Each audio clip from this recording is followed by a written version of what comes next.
Баршаңызға қайырлы күн, достар. Менің каналыма қош келдіңіздер. Бүгін сіздермен өте қолжетімді, үйдегі бар заттармен ешқандай сармай, жұмыртқа қоспай, өте дәмді болып шығатын печеньелер дайындайтын боламыз.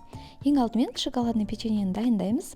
Бізге ол үшін ұн және де какао қажет болады. Какаомызды, қантымызды қосып, жақсылап барлығын бірдей масса болғанша араластырып алатын боламыз. Содан соң 2 шай қасық разрыхителімізді қосамыз, және де оны да дәл солай бірдей масса болғанша жақсылап араластырып алатын боламыз. Ал енді кішкентай стаканымызға 1 шай қасық кофемізді салып дайындап алатын боламыз. Достар, егер де сіздерде кофе болмаған жағдайда кәдімгі су қоссаңыздар да болады. Кофенің дәмі ешқандай да сезілмейді. Мен кофені ерекше әдемі қара түс беру үшін қолдандым. Иіссіз сұйық майымызды қосып, барлығын бірдей масса болғанша араластырып алатын боламыз. Және де қолдың көмегімен жұмсақ қолға жабысатын қамыр илеп алатын боламыз.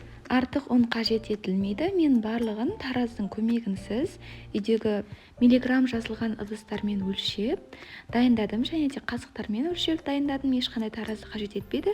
Сіздерге де дәл солай жазып қалдыратын боламын.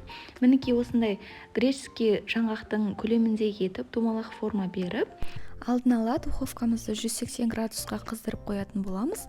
Мінекей духовкамызға 10-15 минутқа салып пісіріп алатын боламыз. Осындай әдемі болып пісіп шықты, өте дәмді.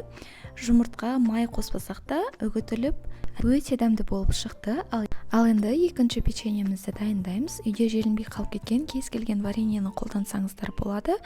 Вареньемізді және сұйық майымызды қосып, бірдей масса болғанша араластырып алатын боламыз. Мен клубничный вареньені қолдандым. Ұнымызды қосамыз, және де ұнымыздың үстінен разрыхителімізді қосып, барлығын бірдей масса болғанша араластырып алатын боламыз. Ұнымыздың екінші бөлігін қосып, жұмсақ қамыр илеп алатын боламыз. Достар, кез келген варенье қолдануға болады. Клубничный варенье қолдану міндетті емес. Печеньеге ешқандай қант қосылмайды, себебі вареньенің қантының өзі жеткілікті.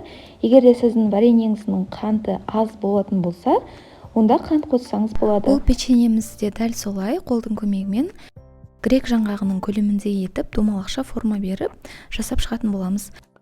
Алдын ала духовкамызды 180 градусқа қыздырып, 10 минуттың ішінде пісіріп алатын боламыз. Егер менің каналыма тіркелмеген болсаңыз, тіркеліп алыңыз. Өте қолжетімді, үй жағдайында жасалатын рецептермен бөлісіп отыратын боламын. Мінекей печеньеміз дайын болды. Қазір ыстық болып тұр, сонда да сіздерге бөліп көрсетейін. Ортасы жұп-жұмсақ, сырты қытырлақ болып пісіп шықты.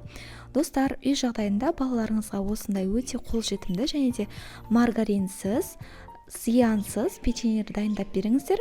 Міндетті түрде жасап көріңіздер. Сіздің балаларыңызға ұнайтынына өте сенімдімін. Жасап жатсаңыз ас болсын.